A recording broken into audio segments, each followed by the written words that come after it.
one going to be?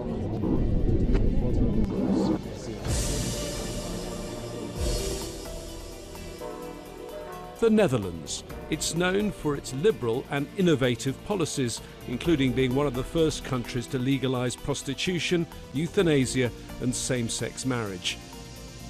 It's also one of the world's most vibrant economies, a founding member of the United Nations and the European Union, and has the clout to play a role in global affairs. I'm James Bays at the UN in New York. On this edition of Talk to Al Jazeera, we connect with the Foreign Minister of the Netherlands. We review global crises from Belarus to Nagorno-Karabakh, the dynamics between the US and China, and the geopolitical race between Russia and Turkey. Of course, there's COVID-19, Brexit, and the EU's attempts to achieve a unified foreign policy. We get the Dutch perspective as Stef Blok talks to Al Jazeera.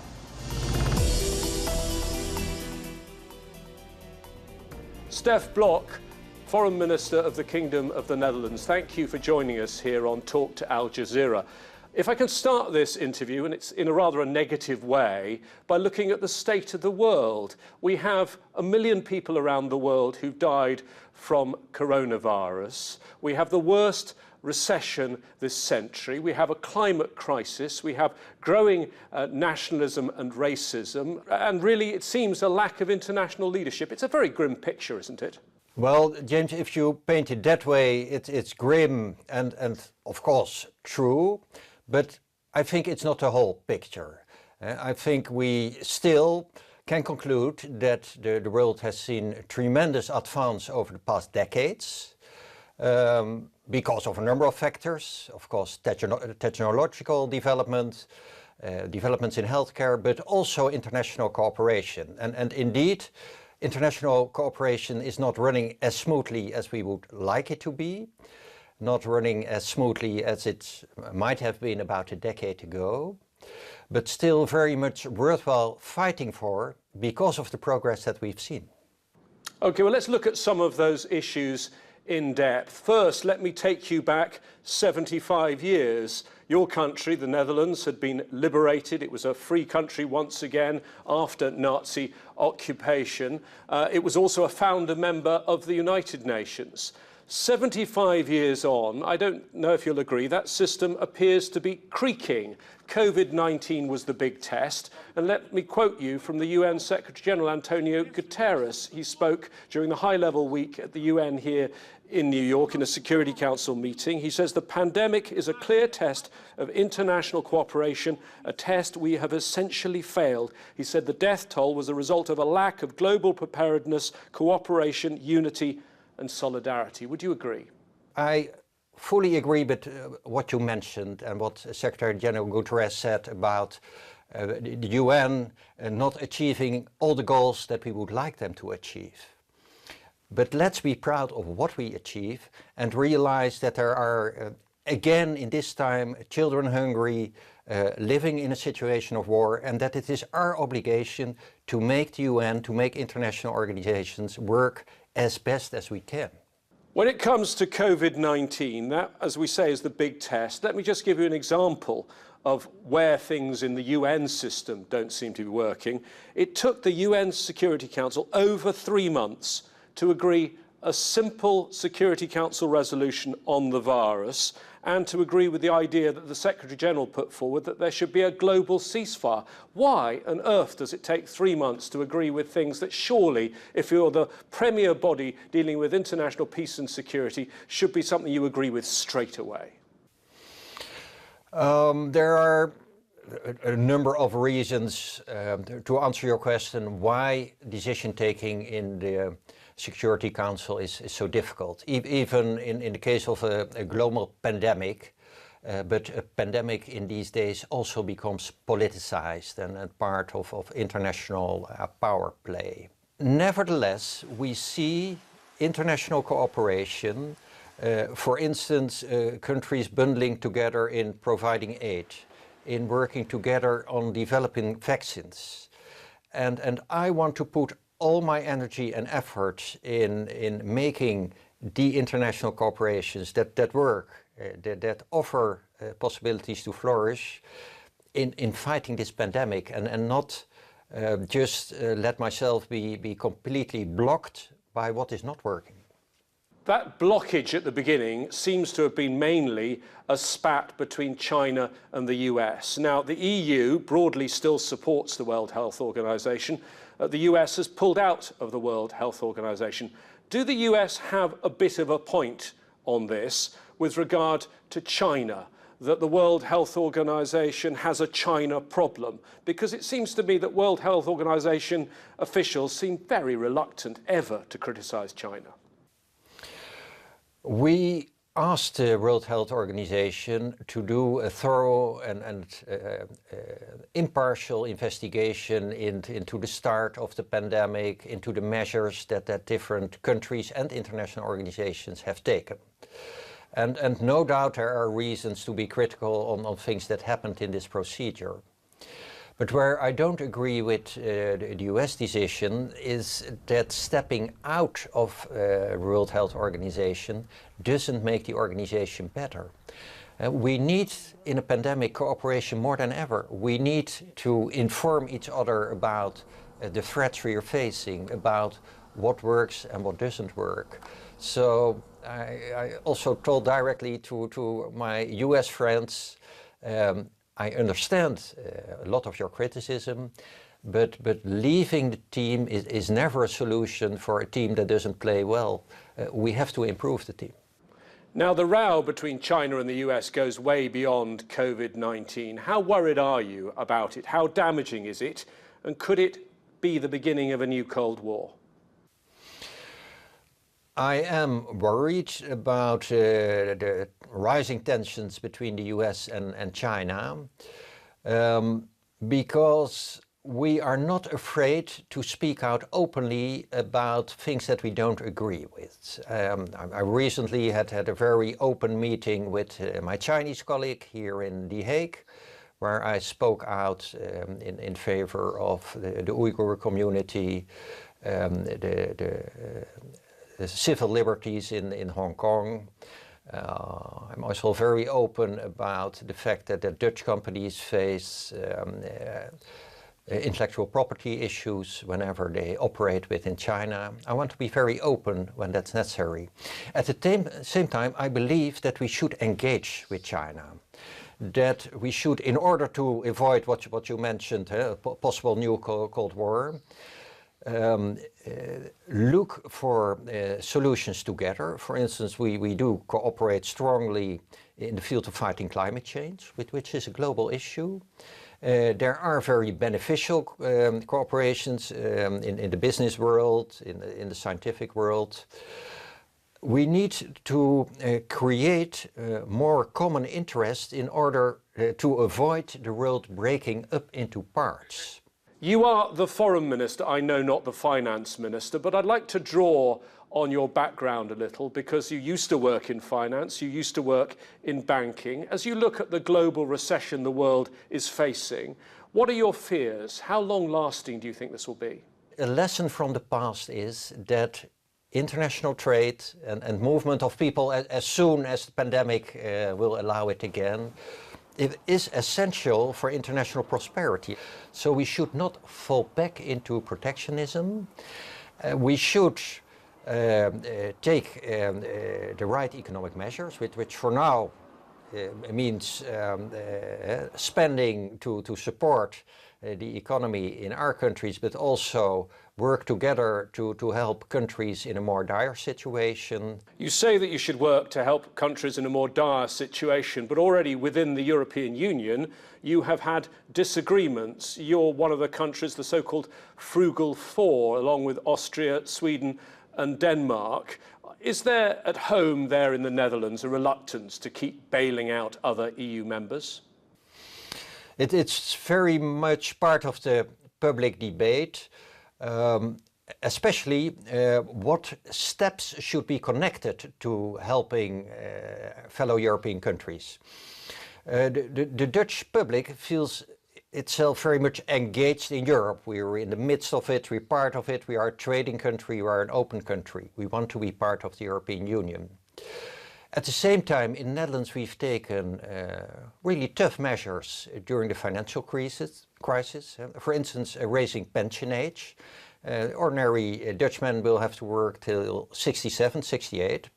So the question people ask here is, if we help other European countries, do they also work till 67, 68? Do they also take measures to keep their economy competitive? I think that's a fair question, because you want to get out of it stronger for the whole of Europe.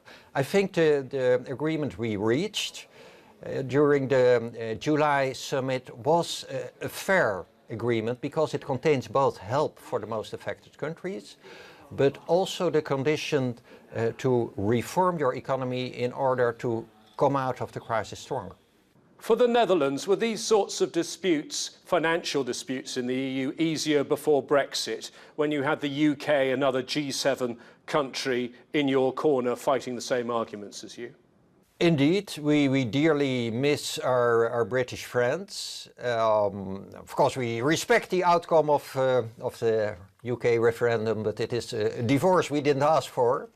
That also means that the Netherlands plays an even more active role in fighting for what we stand for, forming coalitions, which are coalitions of different European countries, because we want to fight for what we think is important, not only in the field of finance and economic, but for instance also with regard to the rule of law and human rights. 2 years ago, your country was serving on the UN Security Council. The UN Security Council is still dealing with the aftermath of what was known as the Arab Spring, particularly in Syria, in Libya, and in Yemen. When you look what's happened in Syria today, and no one is keeping count, there are somewhere between 200,000 and 500,000 people killed. How do you think that history will judge the UN and the Security Council in particular? During our term in the Security Council, the Netherlands, together with a lot of other countries, frequently asked the Security Council to act. For instance, to revert Mr. Assad and then the Syrian leadership to the International Criminal Court, to open the country for humanitarian help. And I'm afraid you're right. It was actually impossible to take such steps. So their history will rightfully be very critical on what has been achieved so far. That was an important reason why the Netherlands decided to hold the Syrian government responsible under international law for violation of human rights, and especially the violation of the International Treaty Against Torture. Mr. Minister, I'll come into your new proposal and what you're doing in just a moment, but I'd just like to explore a little bit longer your time there on the Security Council. And I personally remember one speech where you held up a picture of a little 7-year-old girl, Noor. I suppose she'd be about 10 years old now, someone who, like many young Syrians, has never seen anything but conflict in her country. Can I ask you, as one of those ministers whose countries were serving on the Security Council, what it was like going to those Syria meetings? It must have been incredibly frustrating. It was incredibly frustrating. You are completely right, because before you go to a meeting, of course you have an expectation about what the outcome will be, and its expectation was realistic, not very hopeful. At the same time, you realize that the fact that you are, as a country, member of a Security Council means you have the possibility to speak up for this little girl Noor and all the little boys and girls like her, and that therefore you should speak up for her. Now, I interrupted you when you came up with the Netherlands' new proposal or new action on Syria. Can you explain to us how this is going to work? The last couple of years, the Netherlands worked together with a number of countries to assemble evidence on the horrible misdeeds, suffering that has been taking place and is still taking place in Syria. So we have a lot of witness account, of tape recordings of what has been going on there, what people have experienced. And we want to use this evidence to hold those people responsible, the regime in Syria, to hold them to account. As the most logical way, reverting the case to the International Criminal Court in The Hague was not possible because the UN Security Council couldn't agree on it, we were looking for other pathways. And the route we have found is the International Treaty Against Torture. Both Syria and the Netherlands are party to this treaty, and this gives us the possibility to hold Syria responsible under this treaty, which means that we now want to start talks with them, and in those talks we will ask them to take their responsibility. We hope, of course, these talks will be successful, but if not, we can revert the case to the International Court of Justice here in The Hague. So the International Court of Justice, like the International Criminal Court, is based where you are in The Hague. That would be a very long-winded process, wouldn't it, if it went to the International Court of Justice? International judicial procedures take long, but we know from history that they can be successful. Indeed, we have the proud presence in the Netherlands of a number of international courts.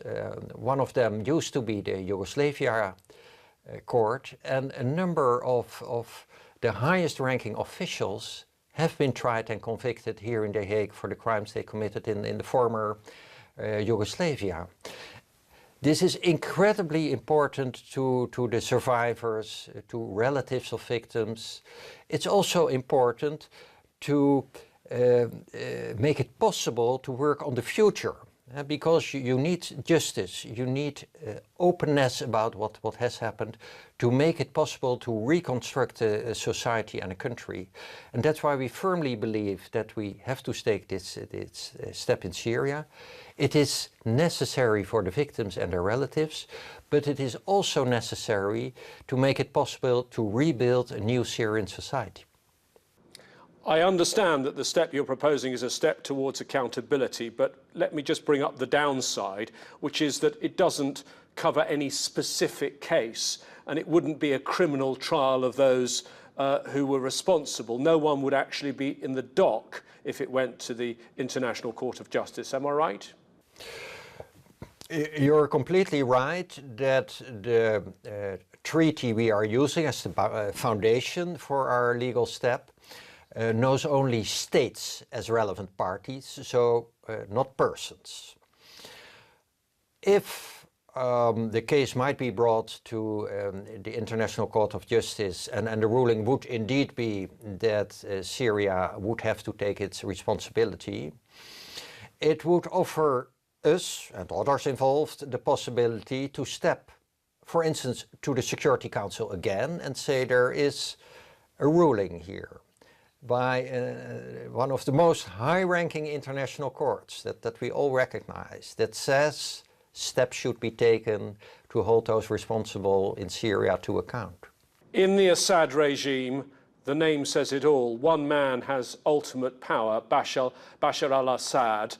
Do you think, in your heart of hearts, that he will ever face justice? Because his father, Hafez al-Assad, was responsible for appalling human rights abuses, and he never appeared in a court.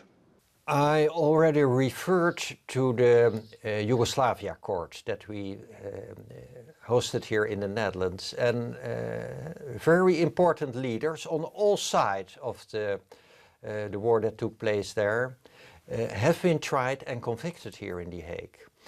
And that shows how difficult it may be that an international court can be successful. Now, it can, of course, only be successful if somebody is willing to start the lengthy procedure, face the criticism that's unavoidable when you take such a step. There is no guarantee of success, but there is a guarantee of failure if nobody takes such a step. If we turn to the diplomacy on Syria, very much in the front seat on this now are Russia and Turkey. They've been running this so-called Astana process. And I could say the same thing about Libya. They're the key players in Libya. Potentially, I could even talk about the conflict between Armenia and Azerbaijan, that again, Turkey and Russia are the key players, and Europe and the US seem to be in the back seat. Does that worry you that Western countries seem to be losing their influence, their traditional influence in the Middle East? That does worry me, and that means that I'm strongly in favor of an effective, united EU foreign policy, because the EU is a very strong economic power, but also a combination of nations that upholds the rule of law and the importance of human rights. That doesn't mean that together we have a strong army and the force that comes with it, but that does mean that we are an extremely interesting party to work and trade with, also for Turkey, also for Russia.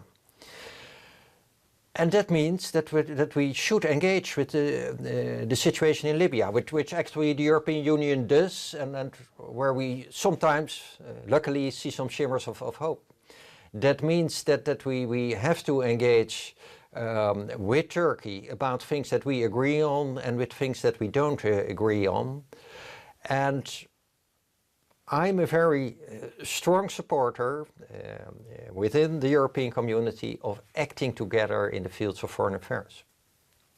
Libya perhaps isn't a good example, though, of European foreign policy, because you've had certainly Italy and France pursuing very different policies. And isn't the problem with an alliance, yes, there's strength in numbers, but an authoritarian country has one man in control, can make very swift and clear decisions. With an alliance, you take a lot of time to decide what your policy is, and you can't have a particularly strongly focused policy because there remain different interpretations among 27 different member states. You're completely right that a broad alliance brings a lot of complications. The strength of the alliance that you involve a number of countries. It's also the weakness. Decision making is very complicated. But once you take a decision, you have the whole weight of all these countries behind you. And if we are willing to stand together and make clear to countries around us that we are willing to engage with them, but that we want them to adhere to international law, to respect human rights. But if they do, that we want to work together, we can still be influential. Another ongoing test for EU foreign policy is the situation in Belarus after a rigged election by Alexander Lukashenko. I'd like to ask you what the EU should do there. I know you met Svetlana Tikhanovskaya, the opposition leader, recently. What are the next steps, and is President Lukashenko, in your view, still the legitimate president of that country? My meeting with Ms. Tikhanovskaya last week made me even more motivated to make clear to the current government of Belarus that the EU doesn't accept the outcome of the presidential election, and this indeed means that we do not now recognize President Lukashenko as the legitimate president, because the people of Belarus deserve our full support in their wish for fair and independent elections. And as long as this isn't the case, the European Union should imply sanctions towards those people that mishandled the elections, and even worse, mishandled peaceful protesters, are responsible for torture in the prisons. I realize that the European Union took a long time to agree on the sanctions, but I'm glad that this week we agreed on it, and thereby show that violation of basic human rights, the right of free demonstration, the right to choose your own president, that violation will not go unpunished. Mr. Minister, thank you for our tour around the world. Stef Blok, Foreign Minister of the Netherlands, thank you for talking to Al Jazeera. It was a pleasure to be with you, James.